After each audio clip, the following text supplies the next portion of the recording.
Hello everybody, my name is Alesh Eisner and welcome to the Canadian Money Talk, the channel about Canadian investing and personal finance. Please like and subscribe.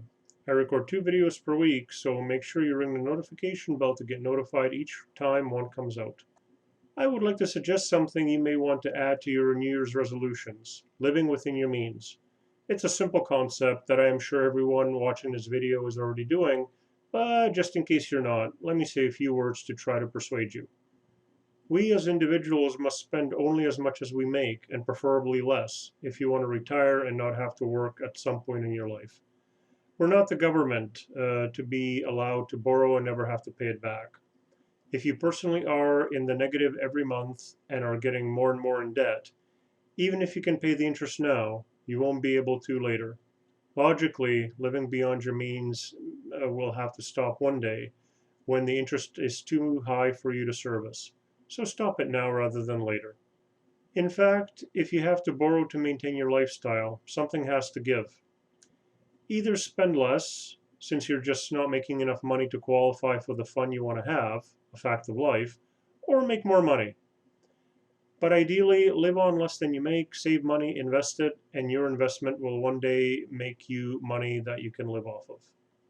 If you're not saving now, by the way, and don't save as the years go by, what's going to happen when you hit 65, I wonder? You'll have a sucky requirement on 20,000 per year in today's dollars, courtesy of the CPP, Old Age Security, and the Guaranteed Income Supplement to get you to the poverty line. Or you'll never stop working.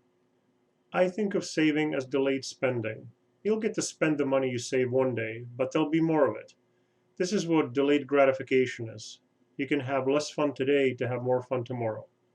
There's a famous experiment with kids and marshmallows where they put a marshmallow in front of a child and tell him or her that if they don't eat it in the next 15 minutes, they'll get an extra one to eat. With kids, when the researcher comes back, the marshmallow is always gone. We as adults should know that 2 marshmallows are better than one, yet we often still eat the first one before we get the second one. Also, you want to avoid lifestyle creep, as per a previous video I've linked in the upper right corner. As you make more money at work, don't make luxuries become everyday needs. However, just to argue against myself and play devil's advocate, you only live once, and you need to make decisions about how you want to live your life. When you are poor in your old age eating cat food, I like to say decisions have been made. If you are poor when you're old, I can only assume you enjoyed your life when you were young.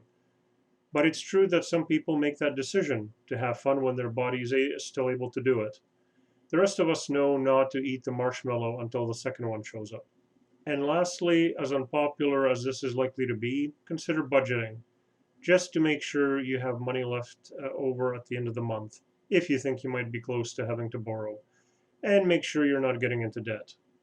Depending on when you want to be financially independent, save at least 15 and preferably 20%, as an example zero-based budget shows, of your pre-tax paycheck to retire with dignity at the regular age and save more to be financially independent earlier. I hope I have convinced you to at least live within your means, if not to save a whole bunch for financial independence. Make it a New Year's resolution. If you have any requests on what you would like me to cover in future videos, please put that into the comment section. Please like, subscribe, ring the notification bell, and may you have a profitable day.